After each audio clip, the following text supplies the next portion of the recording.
성도님들 안녕하세요. 샬롬. 네.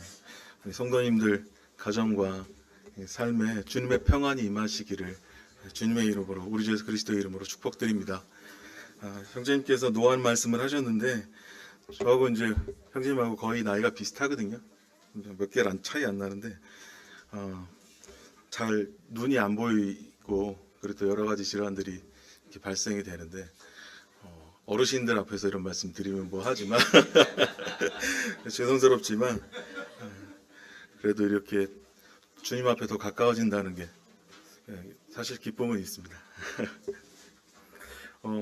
오늘은 창세기 2장 20절부터 25절까지 말씀을 읽고 성경이 말씀하시는 이 결혼에 대해서 교제를 좀 나누도록 하겠습니다.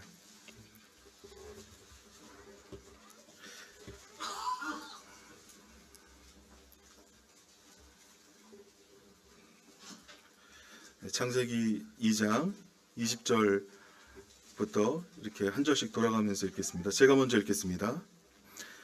아담이 모든 육축과 공중의 새와 들의 모든 짐승에게 이름을 주니라. 아담이 돕는 배필이 없으므로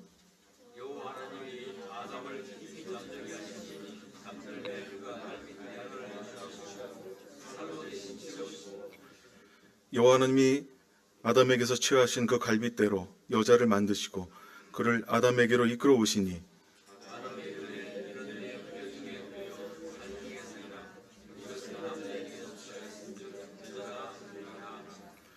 이러므로 남자가 부모를 떠나 그 아내와 연합하여 둘이 한 몸을 이룰지로다.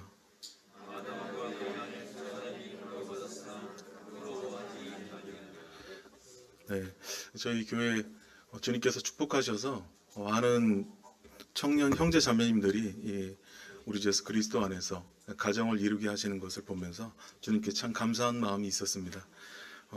어제도 인호 형제랑 우리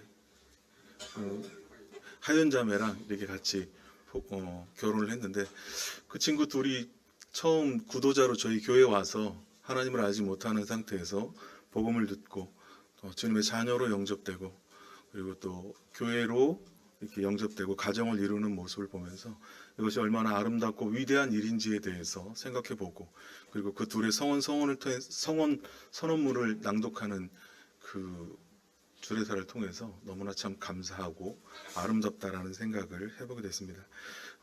저는 사실 이 성경이 말씀하시는 결혼과 이혼에 대해서 말씀을 준비했는데요.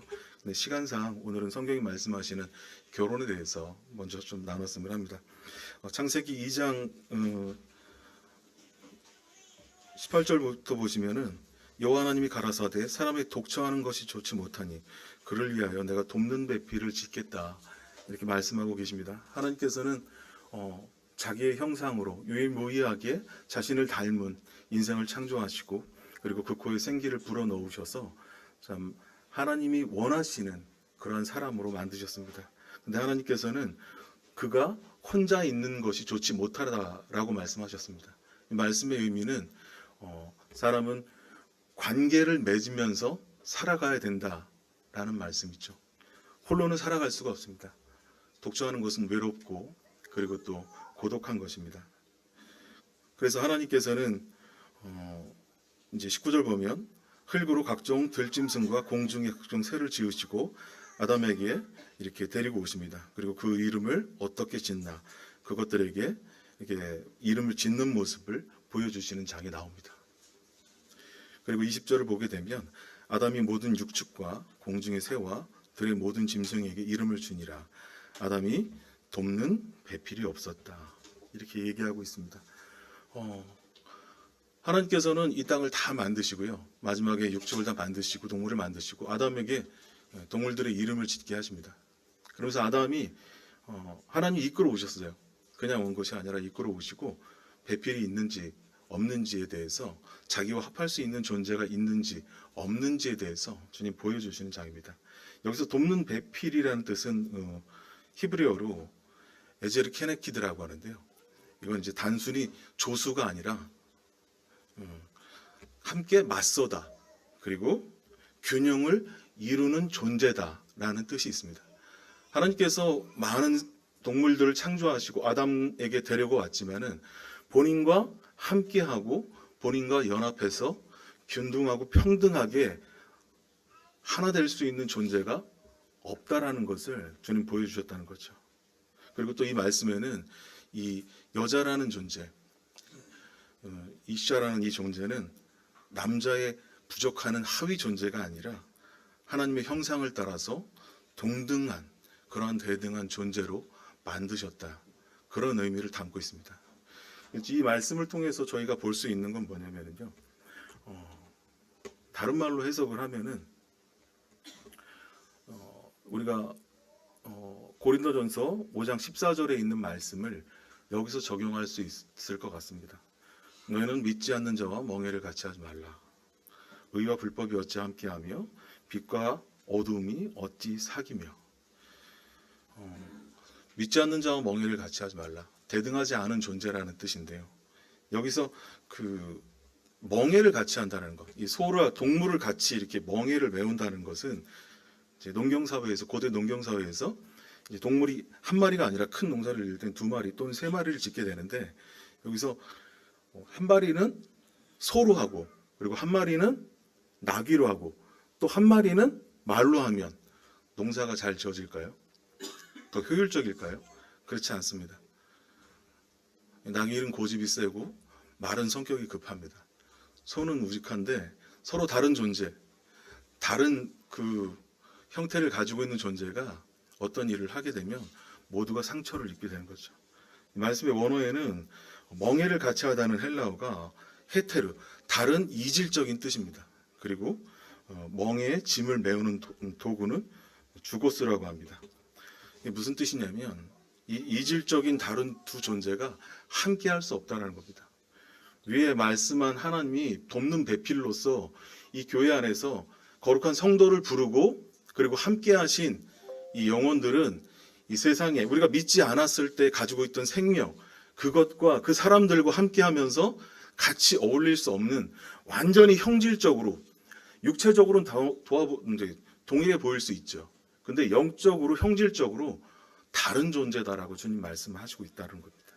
그래서 하나님께서는 그러한 완전한 존재 그리고 하나님이 창조하신 온전한 존재와 하나님 안에서 뜻을 이루고 하나가 되어야 된다라고 주님 말씀하시는 것을 보여주고 있습니다. 이것은 단순히 만물을 만들고 다 만들었고 사람을 누리기 위해서 그리고 이렇게 보여냈다, 이렇게 사람에게 주셨다라는 뜻을 넣는 거죠. 우리가 이것을 교리적으로 좀 더 잘 살펴보면요, 이게 거룩의 의미가 있습니다. 하나님께서 저희를 부르실 때 베드로전서 2장 9절에는 이렇게 말씀하십니다. 그러면 우리가 어떤 존재이기 때문에 세상과 다르냐? 하나님은 저희에 대해서 구원받고 이렇게 선언하셨습니다.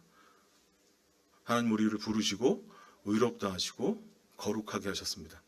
그리고 우리를 영화롭게 하셨다. 그렇게 말씀하십니다. 그리고 베드로전서 2장 9절에는 우리에 대해서 오직 너희는 택하신 족속이요 왕 같은 제사장이요 거룩한 나라요 그의 소유된 백성이다.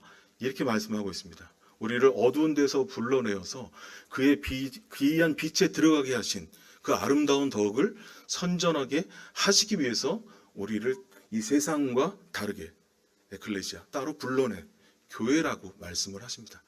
그래서 우리는 더 이상 세상과 같지 않고 그들이 가지고 있던 우리가 예전에 가지고 있던 그런 세상관을 통해서 믿지 않는 자와 멍해를 하지 않아야 된다라는 뜻을 이 말씀에서 발견할 수 있습니다. 두 번째는 연합의 원리인데요. 믿음의 방향입니다. 중심이 다르고 또 목적이 다르면요, 도덕적으로도 그렇고요, 하나가 될 수 없고 연합할 수가 없습니다. 결과는요, 하나님이 짝지어 주신 것이 둘이 하나가 될 수 없다. 완전히 다른 존재입니다. 물과 기름과 같은. 함께 멍에를 매지 않는다는 것은 믿음, 그러니까 내가 가지고 있는 근본적인 삶의 방향, 본질, 그것이 다른 사람과는 함께해서는 안 된다는 겁니다. 제가 청년회를 한 25년 정도 이렇게 다니기도 하고 또 이렇게 함께했던 것 같습니다. 다양한 커플들을 봤고 그리고 다양한 형제 자매들을 봤는데요. 근데 믿지 않는 분들과 결혼한 형제 자매님들의 케이스의 98.5% 정도 거의 다 모임을 떠나시더라고요. 제가 통계를 내봤어요. 내가 아는 형제들 모임 안에 있는 믿지 않는 자와 멍해를 같이 한다는 건 그렇게 다른 겁니다. 왜 다른지에 대해서는 말씀을 보면서 살펴보도록 하겠습니다. 오늘은 이제 결혼에 대한 내용 중에 하나로 믿지 않는 분들과 멍해를 같이 하는 부분들에 대해서 일부러 설명드린 겁니다. 21절 보면 그래서 주 하나님이 그 남자를 깊이 잠들게 하셨다. 그가 잠든 사이에 주 하나님이 그 남자의 갈빗대 하나를 뽑고 그 자리는 살로 메우셨다. 이제 저는 쉬운 성경으로 좀 읽고 있는데요. 하나님께서는 남자를 잠들게 하셨습니다. 그리고 머리도 아니고요, 다리도 아닙니다. 갈빗대를 취하셔가지고 여자를 만드셨습니다. 옆구리에서 이 나의 한 몸이 나왔다는 것은요, 저는 개인적으로 이렇게 분별합니다. 평등하고 동등한 관계다. 형제라고 해서 우위에 있는 것이 아니라, 또 아내라고 해서 우위에 있는 것이 아니라, 둘의 관계는 상호 보완적이면서 완전하고 평등한 관계다. 이것을 보여주기 위해서 주님이 이렇게 말씀하셨다, 이렇게 행하셨다라는 것을 보여준다라고 생각이 듭니다. 여기서 이제 남자에게는 주님께서 이렇게 말씀하십니다. 이슈라고 하는데요. 주도적인 책임. 그러니까 남자에게는 동등하지만 책임이 다릅니다. 남자에게는 주도성과 책임성을 주셨어요. 그리고 여자에게는 돕는 배필로서 이제 생활의 돌봄, 생명의 돌봄, 그리고 둘이 함께할 때 고운 성품들, 아름다운 것들, 그리고 또 위로와 그 은혜로 자기에게 속한 것을 돌보는 그러한 위치로 세워주셨습니다. 저는 개인적으로 요새 문화가 바뀌고 형제 자매님들이 일터에 이렇게 나가가지고 일을 진행을 하고 있지만, 물론 저희 집사람도 저희가 하는 일을 돕고 있습니다. 풀타임으로 돕지는 않고 일부 이렇게 돕고 있는데, 하나님이 창조하신 원리적인 입장에서 봤을 때 이 형제가 가정을 돌보고 그리고 경제적인 부분들을 책임을 이렇게 지어주는 게 맞다고 봅니다. 물론 그리스도 안에서도 말씀을 옳게 분별하고 머리로서 가정을 돌보는 것, 그리고 또 아내는 자매로서 가정을 천국화하는 겁니다. 남편이 들어왔을 때 물론 같이 일을 하신다면은 서로 이제 가사를 분배하겠지만, 실질적으로 저 같은 경우는 저희 아내가 집에 있을 땐 저희 자녀가 또 넷이라서 많은 아이들을 돌보는 데 있어서 아내가 있는 것하고 없는 것하고는 굉장히 차이가 납니다. 가정 안에서 여러 가지를 돌보고 섬기고, 그리고 그 안에서 아이들의 필요, 그리고 남편의 부족들, 그리고 나가서 아이들이 학교를 갈 때, 그리고 또 돌아왔을 때 가정 안에 준비가 돼 있는 평안한 식사를 준비하고요, 아내가. 그리고 빨래라든지 설거지는 저희들이 이제 기계들이 있으니까 다 나눠서 하고, 청소기도 그렇고 그렇게 가정을 편안하게 준비하는 거죠. 이런 어떤 그 위치적인 부분을 주님께서 만드시고 우리에게 주셨다라고 성경은 얘기하고 있습니다. 이슈와 이샤라는 뜻에서는 이제 자음과 모음으로 섞여 있는데요. 여기에는 하나님의 그 엘로힘이라는, 엘이라는 단어가 들어갑니다. 이것은 단순히 그냥 하나님을 뜻하는 것이 아니라 이 말씀 안에 남자와 여자가 공평하게 하나 돼서 사랑으로 자신의 역할을 다할 때 그 안에 하나님의 임재가 임한다라고 주님 그렇게 말씀하고 있습니다. 22절에 보면 하나님에게서 뽑아낸 갈빗대를 여자를 만드시고 여자를 남자에게로 데리고 오셨다. 그래서 주님께서 22절에 여호와님이 아담에게서 취하신 그 갈빗대로 여자를 만드시고 그를 아담에게 이끌어 오셨다, 이렇게 말씀을 하시고 있는데요. 데리고 오셨다라는 장면을 보게 됩니다. 저는 결혼하기 전에 제가 아내를 만난 건 기도를 많이 했지만 정말 큰 행복이다. 그리고 이건 굉장히 놀라운 로또다. 로또. 정말 안 맞죠? 로또. 잘 안 맞습니다. 근데 결혼을 했었다고 하는데 아내를 봤는데 안 맞는다는 게 아니라 지금도 이렇게 여기고 있지만 정말 아름답고 위대하고 놀랍고 사랑스러운 사람을 나에게 주님께서 보내주셨구나 라는 그런 마음을 늘 갖고 있습니다. 맞지 않는 건 사실입니다. 그래서 성도님들 생각해 보십시오. 우리 형제자매님들 저만 그런가요? 아니시잖아요. 여러분들도 다 그러시지 않습니까? 맞지 않는다는 것을 말씀드리려고 하는 게 아니라 하나님께서 이러한 아름다운 사람을 나에게 예비해서 데리고 오셨다는 거죠. 우연이 아니라는 겁니다. 내 옆에 있는 이 사람, 나와 함께하고 있는 이 사람은 하나님이 나에게 보내주신 사람이다라는 것을 믿음으로 고백하고 그것을 받아들여야 한다는 겁니다. 좋을 때만 그런 것이 아니라요.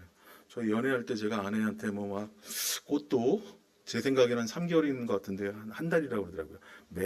매주 이렇게 갖다 주고 같이 만나면서 아내가 너무 사랑스럽고 근데 이제 한 결혼하고 2, 3년 지나면 이제 잡은 물고기한테 먹이를 안 주듯이 이제 그런 모습들이 드러나기 시작합니다. 근데 이 아내하고 있으면서 평범해지는 거죠. 그리고 아내에 대해서 이렇게 대하는 태도가 처음 아내를 이제 만날 때하고는 굉장히 다른 거예요. 이제 실제적인 어떤 그 문제들 그리고 내 안에 가지고 있던 어떤 그 독특한 기질들 그리고 아내가 가지고 있는 그러한 성품들이나 이런 것들을 서로 발견하게 되는 거죠. 그럼에도 불구하고 저희가 지금까지 하나님 안에서 살 수 있는 것은 주님께서 아내에게 큰 은혜를 주셨기 때문에 저 같은 자를 데리고 살아주시는 것도 있지만은 하나님이 짝지어 주셨다는 거죠. 하나님께서 말씀하시는 그 원리 안에서 저희가 하나다라는 그 말씀이 있기 때문에 헤어지지 않고 지금까지 잘 있을 수 있는 겁니다. 지금 결혼하신 형제자매님들도 우리 형제자매님들 이렇게 성희 형제님하고 오자매님과 같이 이렇게 있으신데 서로 이렇게 한번 봐주시겠습니다. 형제님 봐세요. 저만 그런 게 아니라니까요. 이게 딱 서로 보면서 당신은 주님이 주신 사람입니다. 주님이 주신 사람입니다. 라고 계속 인정해야 된다는 거죠. 믿지 않은 분들을 보면서 왼수 아유 이러지만 믿는 성도들은 주님이 주신 사람이다라는 것을 인정해야 된다는 거죠. 23절에 보면 그때 남자가 말했다. 이제야 나타났구나. 이 사람 뼈도 나의 뼈 살도 나의 살 남자에게서 나왔으니 여자라고 부를 것이라. 내 뼈 중에 뼈요 살 중에 살이다. 와 이제 왔어요. 만났어. 우리 형제자매님들 딱 보면은 그 다른 딱 훌륭한 자기 마음에 드는 우리 형제자매님들 있으면은요 딱 첫눈에 보면서 오 내 뼈 중에 뼈요 내 살 중에 살. 아 주님이 보내주시는 것 같아. 근데 제가 하나 가르쳐 드릴게요. 그런 생각하는 형제들이 5이 넘어요. 같은 그런 생각하는 동일한 생각 가지고 있는 형제를 보는 관점이 5이 넘습니다. 이게 정말 주님이 나한테 보내주시는지 이런 분별들은 정말 잘 하셔야 돼요. 어떻게 하는지는 제가 이따 표를 통해서 실제적인 경험에서 나온 그 표를 통해서 보여드리도록 하겠습니다. 여기서 이제 그 아담이 여자를 보고 굉장히 기쁨의 찬가를 부르는데요. 이 표현은 이렇게 합니다. 동질성, 일체성, 그리고 완전한 연합에 대한 표현을 합니다. 굉장히 훌륭하죠. 내 뼈 중에 사요, 내 뼈 중에 뼈요, 살 중에 살이로다. 근데 이제 요한복음 3장 가면 어떻게 합니까? 그 선악과를 딱 먹고 내가 먹지 말라고 한 사과를 내가 먹었느냐? 그랬더니 아담이 뭐라는지 아세요? 당신이 만들어서 내게 주신 저 여자가 내게 먹게 하였나이다. 처음에는 그냥 내 뼈 중에 뼈 살이요 살. 그러다가 이제 딱 문제가 터지니까 이 여자 때문에 이 사람 때문에 우리는 정말 로또지 로또. 안 맞지 안 맞아. 네. 이건 육신전에서 나오는 모습입니다. 죄가 없을 때는 서로 벌거벗었으나 부끄러워하지 않았다라고 얘기합니다.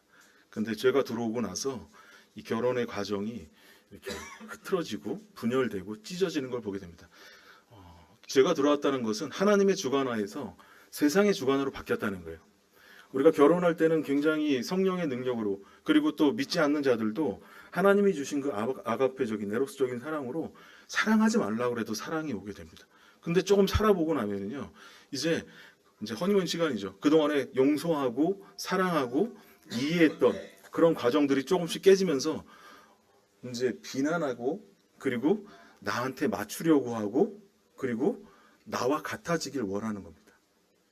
그게 사람에게서 오는 것 같지만 근본적으로 하나님이 없는 상태, 아까 이씨와 이샤 하나된 연합된, 둘이서 하나님으로 하나되지 않은 상태, 그러니까 주님으로 하나되지 않은 그 상태가 되게 되면은요, 이제 손가락이 올려지게 되는 거예요. 그리고 나서 비난하게 되죠. 사단이 깨길 원하는 게 뭐냐면요, 관계입니다. 관계. 하나님 말씀으로 성도와 하나님의 관계를 깨길 원하고요, 부부 관계를 깨길 원하고, 자식 관계를 깨길 원하고, 교우 관계, 친구 관계, 성도와의 관계, 모든 것을 파괴하고 깨고 부서뜨리고 나뉘게 하는 자, 그게 사단이 원하는 겁니다. 죄가 들어오고 나서 이것은 이미 우리 안에 퍼져 있는 원리 중에 하나예요.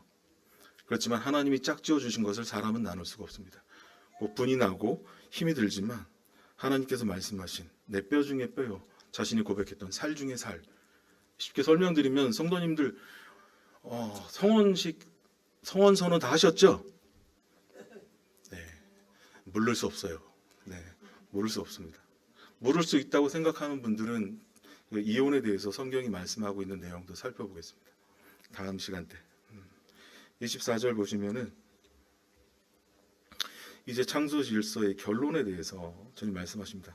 결혼의 세 가지 의미에 대해서 이렇게 얘기하시고 있는데요.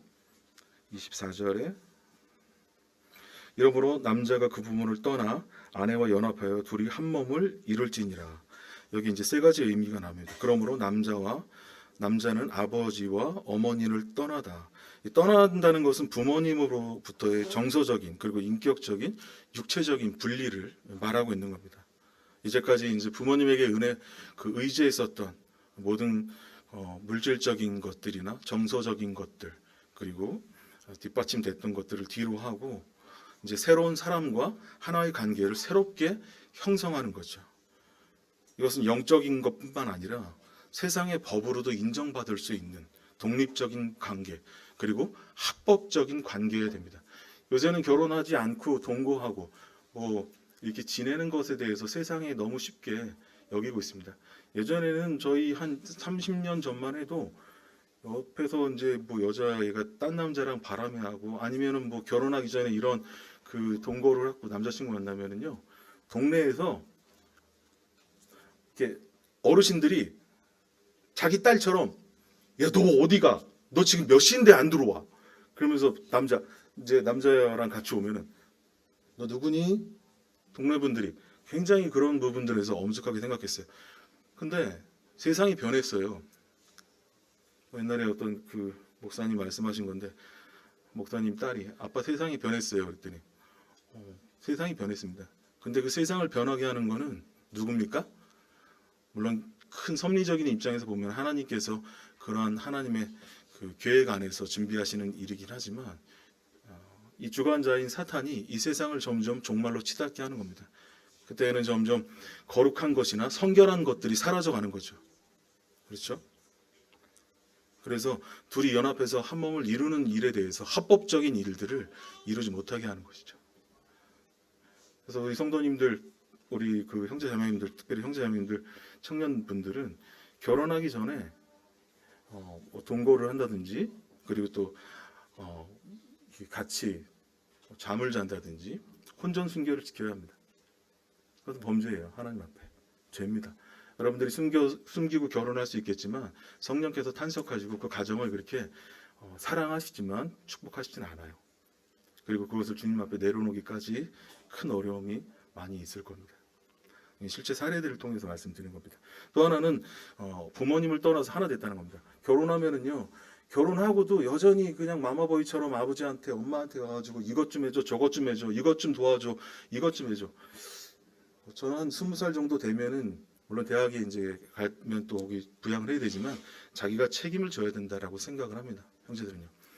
우리 자매님들도 마찬가지입니다. 집에 가가지고 이것 좀 해줘. 김치 훔쳐오고 뭐 이거 가져오고 저거 가져오고 뭐 한 번 가면 냉장고 다 털리고 이게 뭐 이런 경우도 있는데 조심하셔야 됩니다. 네. 독립하셔야 돼요. 독립하셔야 됩니다. 결혼하고 나면은 사실 부모님들을 어떻게 보면 더 섬기고 지금까지 길러주고 낳아주신 거 감사해야 되는데 아기 나면 갔다가 슉 놓고서 엄마 나 휴가 갔다 올게. 엄마 아빠 갔다 올게 막 그러겠는데요. 이 끝나고 나도 뭐 저번에 어떤 분이 줄에서 하는 거 보니까 옛날에 고사성어도 있는데 이제 좋은 고사성어 요새 새로 나왔더라고요. 그래서 부모님들이 좋아하시는 이 계좌이체라고 아주 따로 이렇게 부모님과 하나 되면 부모님들을 독립해서 새로운 가정을 이루고 그리고 부모님들도 마찬가지입니다. 무엇인가 이렇게 와서 뭔가 해주고 조언해주고 어느 정도는 필요하죠. 근데 너무 그 가정을 주관하고 이렇게 어떻게 해야 된다. 시어머니가 며느리한테, 며느리가 뭐 시어머니한테, 또 이제 장모님이 장인어른한테 자기 뭐 이런 부분들을 주의해야 됩니다. 독립됐다라는 것은 완전히 새로운 관계, 그 가정이 그리스도 안에서 설 수 있도록 준비가 돼야 된다라고 지금 말씀하시고 계신 겁니다. 두 번째는 이제 그 아내와 합하여 결합하다라는 뜻인데요. 이게 다바크라고 합니다. 헬라어로 끈끈하다, 뗄래야 뗄 수 없는 존재. 이게 무슨 의미냐면은 그 악교로 종이를 완전히 붙이다. 지금 A4 용지가 있으면 두 개를 이렇게 딱 붙여놓지 않습니까? 이제 멀터 트로이시라는 그 선교사이자 목사이자 그리고 가정학 박사님 말씀하시는 건데 종이를 둘을 풀로 이렇게 붙여놓고 시간이 지나면 완전히 굳잖아요. 이거를 뗄 수 있을까요? 없을까요? 네? 뗄 수 있죠. 뗄 수는 있죠. 근데 어떻게 됩니까? 원형이 보존이 되나요? 완전히 다 파괴되죠. 그렇죠? 아무리 이렇게 하려고 해도 연합하다라는 뜻은 그겁니다. 하나님께서 말씀하시는 것은 깨질 수도 없고 떨어질 수도 없고 완전하게 주님 나라 갈 때까지 계속 같이 있어야 되는 거예요. 물론 이제 그 지금과 아내와 관계, 남편과 관계가 아니라 완전히 새로운 존재로 있겠지만요. 이 이혼은요 완전히 파괴되는 겁니다. 둘이 완전히 파괴되고요. 그 주위에 속한 모든 가정들이 파괴되는 겁니다. 이것은 이 연합이라는 것은 있을 수도 없고 있어서도 안 되고 절대 돼서는 안 되는 것이다. 주님 말씀하시는 겁니다. 한 몸을 이루다라고 주님 말씀하시고 있는데 두 생명이 하나의 공동체로 살아가는 이런 말씀을 하고 있는 겁니다. 한 몸을 이룬다는 것은 육체와 영혼을 통틀어서 하나가 된다는 뜻인데요. 하나가 된다는 건 뭐냐면요. 현재 시점에서는 지금 현재 생활, 문화, 경제, 신앙관이 하나가 되는 거예요. 미래관을 보면 자녀관이라든지 교육관, 그리고 노후에 대한 그리고 영혼에 대한 소망도 하나가 되어야 된다는 겁니다. 내가 지금 함께 해야 되는 사람, 그러니까는 함께 해야 되는 그러한 반려자, 그러한 사람과는 모든 것이 함께 해야 된다는 겁니다. 지금까지는 완전히 달랐지만 나 혼자였지만은 독립적인 개체였지만은 완전히 그리스도 안에서 모든 것이 공동체 안에서 하나가 된다는 거예요. 이 말은 뭐냐? 우리 형제님들 비상금을 만들면 하나가 된다는 건 경제관도 하나, 그리고 자녀관도 자매님들 따로 뭔가를 두면 안 된다는 겁니다. 웃으려고 제가 이 말씀 드렸는데요. 따로 뭔가를 두기 시작할 때 문제가 생기게 돼 있어요. 그게 물질적인 것뿐만 아니라 영적인 것도 마찬가지입니다.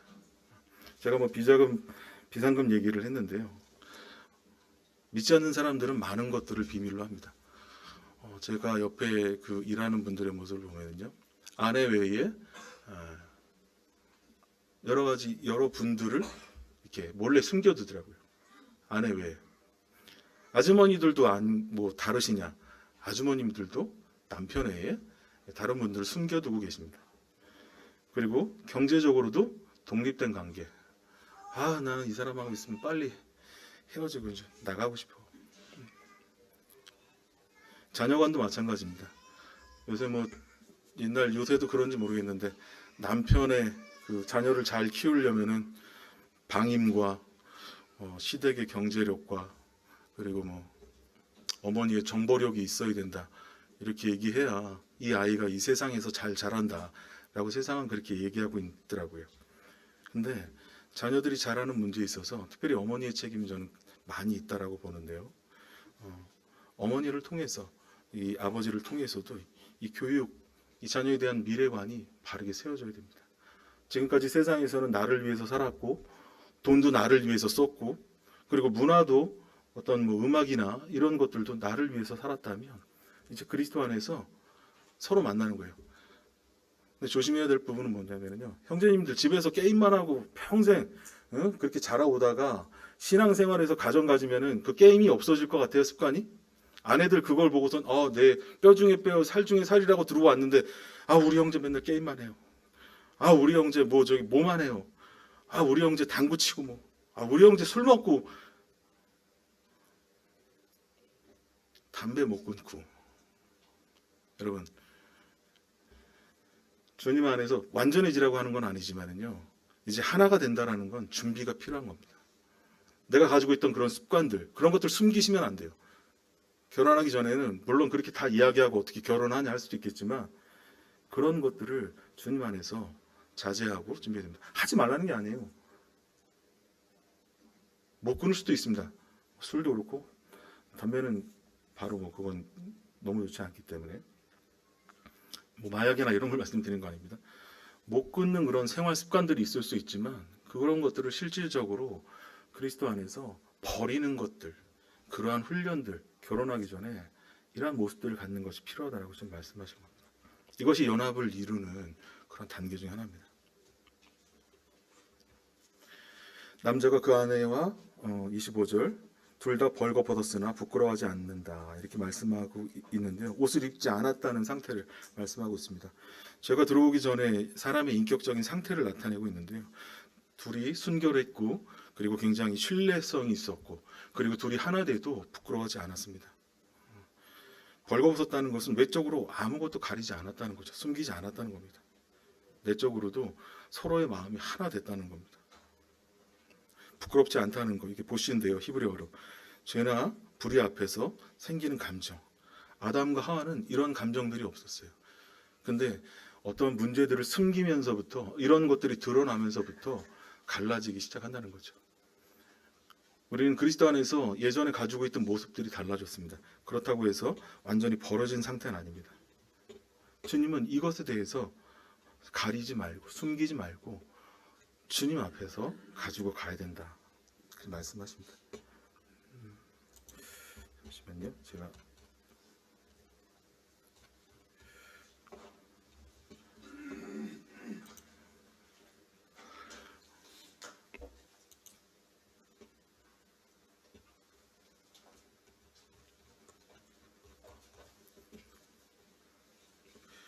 그러면은 성도 우리 청년들이 실제적인 그 결혼을 준비하는 과정이나 절차에 대해서 한번 파일 띄워주시겠어요?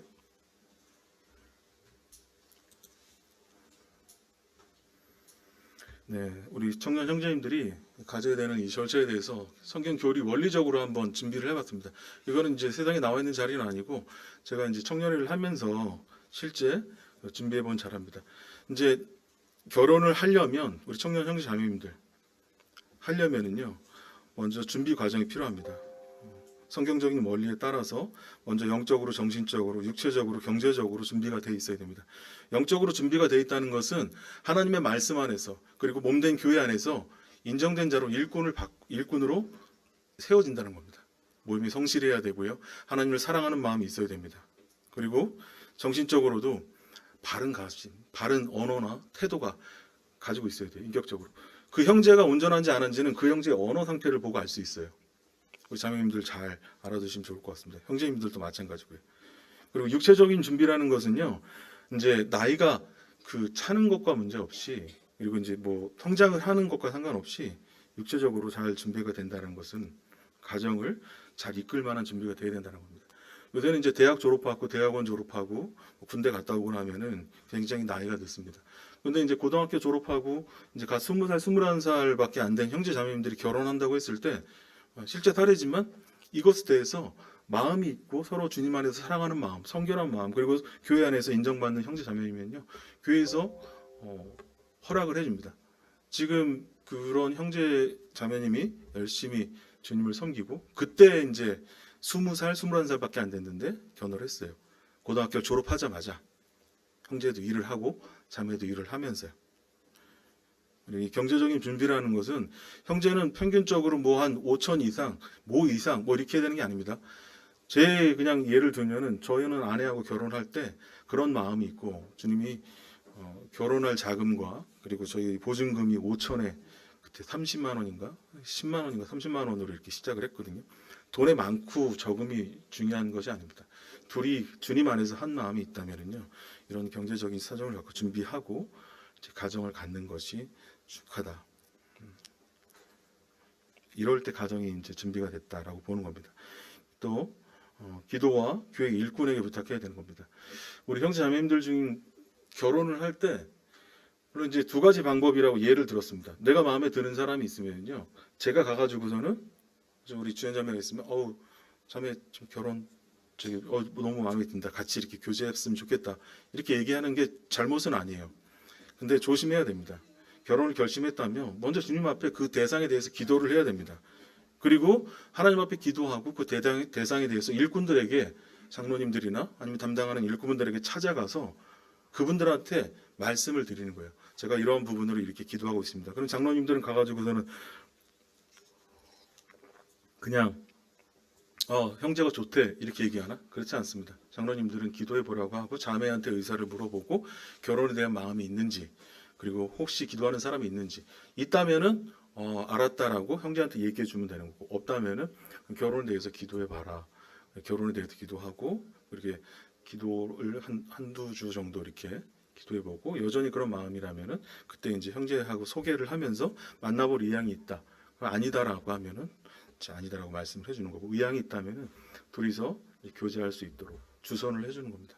왜 이것이 필요하냐면요, 내가 좋아하는 형제를, 내가 좋아하는 자매를 다른 형제 자매들이 좋아할 수 있을까요, 없을까요? 동일한 마음을 가질 수가 있습니다. 저희 그 대학로 제가 전에 다니던 교회에서도 한 자매를 두 형제가 좋아했어요. 그리고 또 한 그 형제를 두 자매가 좋아했습니다. 그런 일이 발생되니까 서로 찜을 해놔가지고 어떻게든 뭔가 해보려고 뭔가 이렇게, 근데 결과는 좋지 않아요. 둘 다 떠나든지 셋 다 떠나든지 둘 중에 하나 남든지 둘이 결혼해도 좋지 않아요. 그리고 둘이 만나가지고 결혼을 하잖아요. 둘이 이렇게 만나서 교제를 하잖아요. 비밀을 유지를 해야 되는데 일꾼분들이 만나면 비밀을 유지하는데 그렇지 않아요. 입이 근질근질해가지고 나 지금 교회하고 또 교제하고 있다. 근데 완전히 결혼이 결정되기 전까지 입을 닫는 게 좋아요. 그렇게 교제하고 있다가 둘이 헤어졌어요. 결혼까지 약속을 했다가 뭐 이렇게 청첩장까지 다 돌리고 헤어지는 경우도 있거든요. 근데 그걸 만들어 놓고 있다가 그걸 진행을 하고 있다가 중간에 헤어지면은요, 그 청년에게, 그 자매에게 다 얘기를 벌써 난 이 형제 좋아하고 있어, 저 형제 좋아하고 있어 그러면은 그 형제한테, 자매한테, 다른 형제나 자매가 갈 수 있는 기회를 박탈하는 거예요. 실제 그런 사례들이 많이 있습니다. 그래서 외롭게 되고 고립되고 떠나버리는 거죠. 또 새로운 데서 원치 않게 교회 생활을 시작해야 되는 그런 문제가 발생됩니다. 기간과 확인이라고 말씀을 드렸는데 결혼 의사가 있는 분들은 여부를 확인하고 약 한 달간 함께 기도하면서 그리고 그런 의사가 있는지를 일꾼분들이 확인을 합니다. 그리고 이제 그 교제하는 동안에도 일꾼분들은 교제와 상담을 합니다. 은밀하고 신중하게 진행되어야 되죠. 반드시 장로님이나 목회자의 정기적인 상담을 통해서 성결을 유지해야 됩니다. 이제 뭐 만날 때는 둘이서 소개받았으니까는 잘 만났는데, 근데 중간에 어떤 과정들도 없이 뭐 결혼에 대한 얘기도 없이 그냥 1, 2년 지나도 결혼도 얘기도 없어요. 근데 어느 순간에 있다가 이제 둘이 둘 다 안 나와. 뭐 헤어진 거라든지 아니면은 뭐 집안의 뭐 반대, 이런 내용들도 일꾼들과 지속적으로 상의를 해서 사실 보호를 받는 겁니다. 규제가 아니에요. 그 가운데 순결과 건건을 유지하고 그리고 둘이서 결혼을 확정을 하게 되면 보고와 이런 결혼의 결정을 교회에게 공적으로 알리는 것. 이게 아름다운 교제의 예다라고 봅니다. 뭐 그런 다른 방법이 잘못됐다는 건 아니지만 교회를 건강하게 지키고 하나님이 만드신 이 위대한 사람과의 관계가 아니라 이 거룩한 교회를 그리고 이 영혼들을 지켜내는 방법, 이것이 주님이 말씀하시는 결혼의 방법이다. 핵심 원리는 성도의 결혼은 반드시 교회의 질서와 공동체의 돌봄 안에서 선행되어야 한다. 이것은 결혼이 개인의 일이 아니라 하나님 교회 전체가 관심을 갖고 축복해야 될 거룩한 예식이기 때문입니다. 네. 그리고 이런 결정을 하시게 되면은 이제 주님 안에서 결혼에 대한 책임, 그런 것들을 마음에 가지시고 실질적으로 하나님 앞에서의 서약, 그리고 공동체 앞에서의 약속, 일생의 언약을 갖고 서로 기쁠 때나 슬플 때나 괴로울 때나 함께하는 그런 관계를 갖게 되는 것입니다. 둘만 그런 게 아니라 교회 안에서요. 교회 생활하면 여러분들 가정이 온전치 않고 좀 힘들고 어려우면요, 교회가 그 부분에 대해서 모를 것 같습니까? 다 알고 있죠. 그런 상황들로 인해서 교회 같이 마음 아파하는 거예요. 그런 가정들로 인해서 교회가 그 부분에 대해서 찾아가 보고 그리고 도움을 줘야 되고, 이게 공동체입니다. 이게 다바크예요. 둘의 관계, 그리고 그리스도와 교회와의 연합의 관계. 이러한 아름다운 사랑의 원리를 통해서 주님께서 교회에게 주신 것은 뭐냐면은 하나님입니다. 이렇게 거룩한 하나됨을 우리 청년들이 지켜주셔야 됩니다. 믿음으로. 그리고 모든 성도님들이 이러한 가정들을 돌봐주셔야 됩니다. 사랑으로. 지금 저희 교회는 하나님께서 굉장히 많은 축복과 은혜로 영혼들 그리고 가정들을 세우고 계십니다. 이것이 사람의 일이 아니라 단순한 기쁨이 아니라 지속되고 그리고 꾸준하게 주님 오시기 전까지 몸된 교회가 성장하고 그리고 다음 세대들이 일어나서 주님을 아름답게 섬겨나가고 예배할 수 있는 그러한 교회로 주님 만들어 가신다라는 생각됩니다. 우리가 이런 그 아름다운 결혼의 원리들을 통해서 잘 몸된 교회 안에서 하나됨을 지켜나가는 저와 성도님들이 됐으면 하는 마음이 있습니다. 시간이 주어지면 다음에는 이 이혼에 대해서, 성경에서 말씀하시는 이혼에 대해서 이렇게 나누도록 하겠습니다. 기도하시고 오늘 말씀 마치겠습니다. 아버지 하나님 감사합니다.